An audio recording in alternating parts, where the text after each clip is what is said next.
Welcome to episode 35 of Reverse the Relapse. And today we are welcoming back one of my colleagues, Georgie Hennessy from the Weight Loss Surgery Clinic. So Georgie works at Weight Loss Surgery Support. She is a dietitian by trade, and she supports a team of dietitians who work with patients pre and post surgery.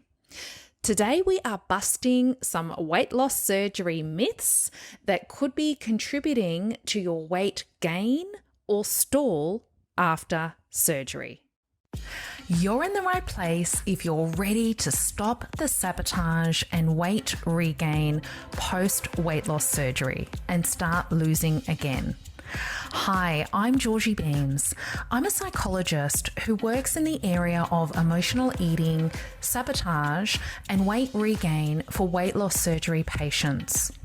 I work both in a weight loss surgery clinic as well as supporting women online to reverse the relapse.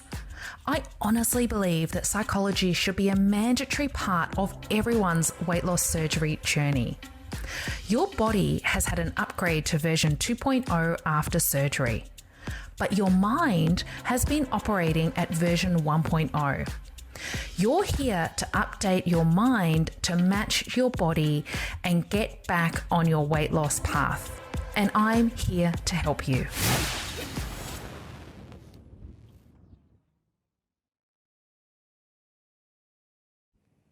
So, hey, Julie, welcome back to the podcast. Thanks for being here today. Thanks so much for having me. So today we are talking about misconceptions before and after weight loss surgery. So Julie and I, as you know, we're colleagues at the Weight Loss Surgery Clinic, and we're talking about this topic, and we thought it'd be really helpful for the listeners on the podcast to really bust some myths today. Yeah, absolutely, Georgie. And because some of these things can actually start to contribute to some of those weight stalls or those weight gains that we do see after surgery. So one of the biggest ones that I hear is that I must eat breakfast every single day, or that I have to eat, 5 to 6 small meals per day in order to kickstart my metabolism. So I'm sure that you've all heard that out there, and there's no wonder you haven't, because it's everywhere. It's in blogs, it's sort of all over the internet. It's sort of slammed in our face quite a lot. But unfortunately, it's quite a misconception that, like I say, can actually lead to weight regain or weight stalls after weight loss surgery. So look, there's no doubt about it. I definitely agree with the whole idea of regulating your meal pattern. So this helps to regulate blood sugar levels and to avoid getting to the point where you're really over hungry and therefore, you just eat anything in sight. Well, we've all been there, right? However, that doesn't mean that there's this magical time of the day that sort of kickstarts things. So for example, that you have to have breakfast at 7 a.m. in the morning.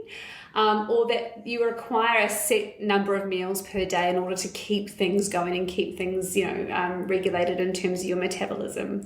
And in fact, what I tend to see with patients coming back in clinic is that if they try and satisfy these targets, they actually end up overeating. So when you think about it, if you've sort of never really been a breakfast person and you tend to find that 2 meals per day works for you, and then you think, oh, okay, I better eat breakfast because that's the guideline out there. Even though the 2 meals per day are working for you, it doesn't lead to excess snacking or excess hunger, then really by adding that extra meal in there, it's just adding another meal, some more food, and therefore making you overeat. So it's not really something you want to do. Likewise, if you're quite satisfied of 3 meals per day, but then someone says, oh, look, you should be eating 5 to 6 meals per day. So you go and add a few snacks in there, even though you're not hungry. Again, we're just adding more food in when we probably don't really need it. So my biggest sort of point on this would be to really start to listen to some of those internal cues. So that hunger, satiety, that kind of thing, rather than relying on some of that external stuff like timing of the day, those sorts of things when it comes to eating after weight loss surgery.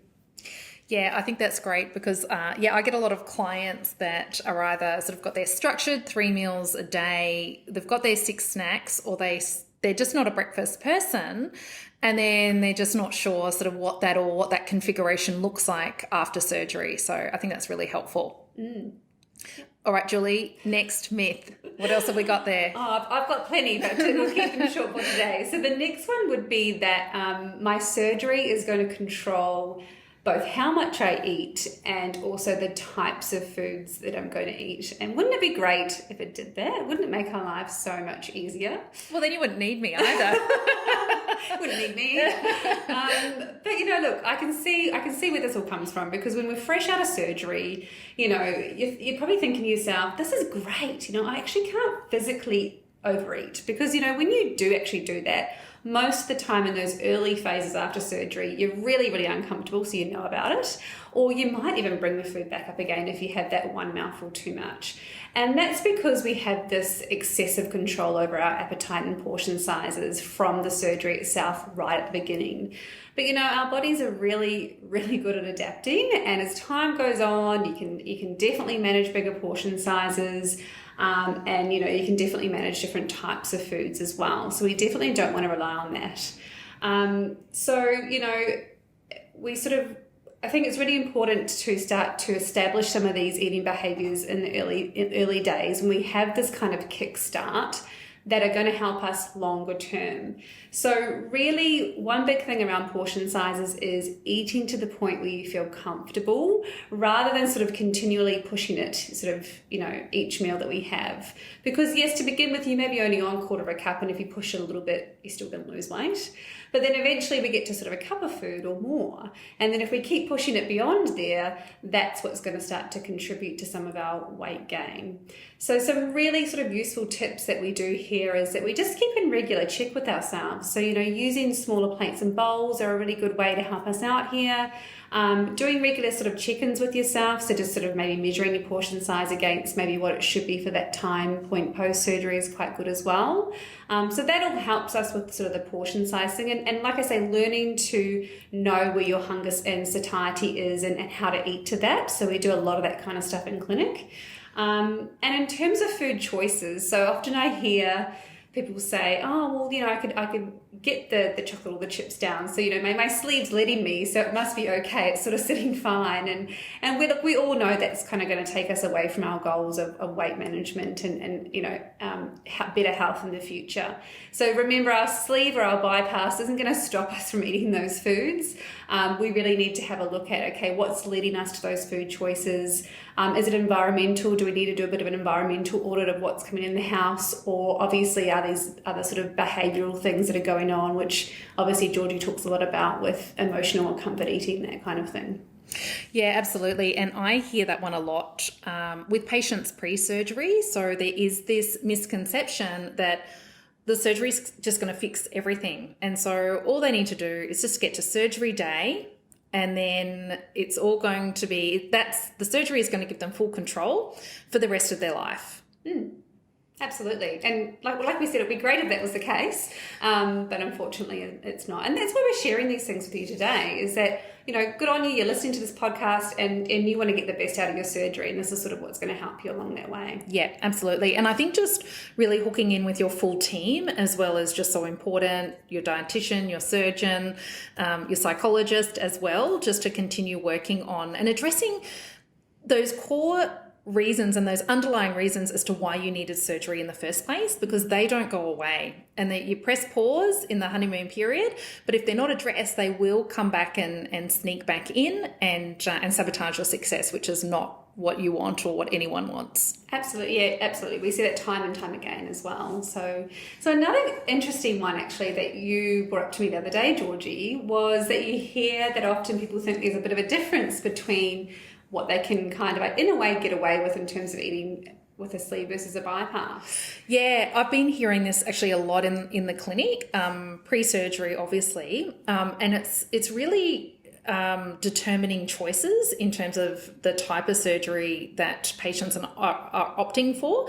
And so what I've been hearing is that the sleeve means that you can have more of a quote unquote normal life with restriction, but a bypass is like the full kind of overhaul, and you won't be able to, go overseas and have gelati anymore in Italy, or it's just going to be completely different, and you will not ever, eat in the same way. So I would go for it, Julie. So we wanted to look at the scientific or the nutritional aspects to this. So look, it kind of makes sense to think that way, to be honest, because when you look at the two procedures, they're quite different from a surgical perspective. So, one, we're looking at the sleeve. So that's where we create this, or the surgeon creates this thin pencil-shaped stomach, and then a big portion of the rest of the stomach is removed. Whereas you look at the gastric bypass, and that's where, again, that small stomach's created, but then you bypass that upper part of your small bowel, your small intestine, if you like to call it that. So you have that, you don't absorb as many calories and things from your food. So it all sounds quite different, and it kind of makes sense then from that perspective that life would be quite different after a gastric bypass as opposed to a sleeve. But actually, if you woke up and you didn't know which surgery you had and you started eating, you probably wouldn't be able to tell the difference. And I think that's really a big point there, that they're both very, very similar in terms of the types of foods you can tolerate, how much you can tolerate, all of that kind of stuff. There is one difference that I also wonder where this could be coming from, and this is that whole idea that you can get what we call dumping syndrome after a gastric bypass. So dumping syndrome, if you haven't heard of it before, is a series of pretty unpleasant symptoms, actually. So they range from feeling quite clammy, quite sweaty, your heart rate increases, you might need to go and have a bit of a lie down, and you might feel a bit nauseated, and sometimes it can feel quite life-threatening, but it's actually not.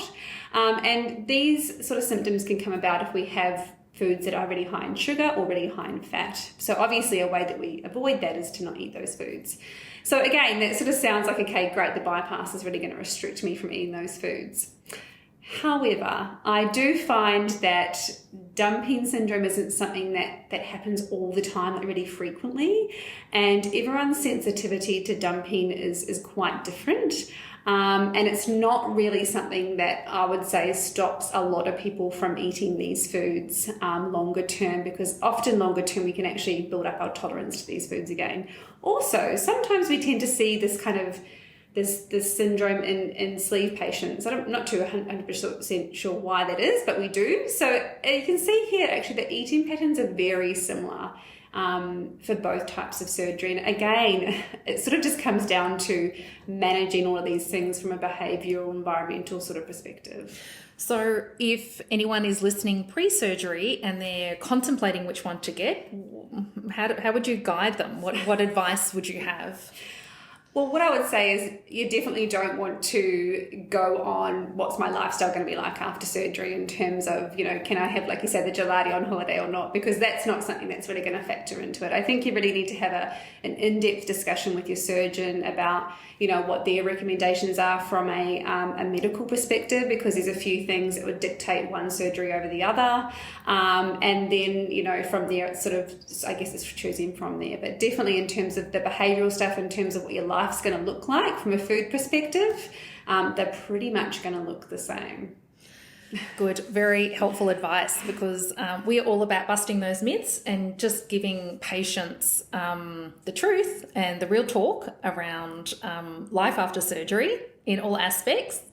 Well, thank you, Julie, for being here. That's been really helpful. I'm sure our listeners will find this really helpful. And if anyone does have any questions, I'm sure Julie will be really open to continue to come back on the podcast and answer those. So feel free perhaps in iTunes just to leave any questions there, or you can feel free to email me directly. And thank you again for being here, Julie. Much appreciated. Thanks for having me. I'll be back. Sounds great. Thank you. If you loved the content in this podcast, you have to come and check out my one-on-one coaching program. We work together for 3 months to get you back in control and change your relationship with food for good. Now, I only have limited places available every month, so go to my website and click Work With Me. That's www.georgiebeams.com. See you over there.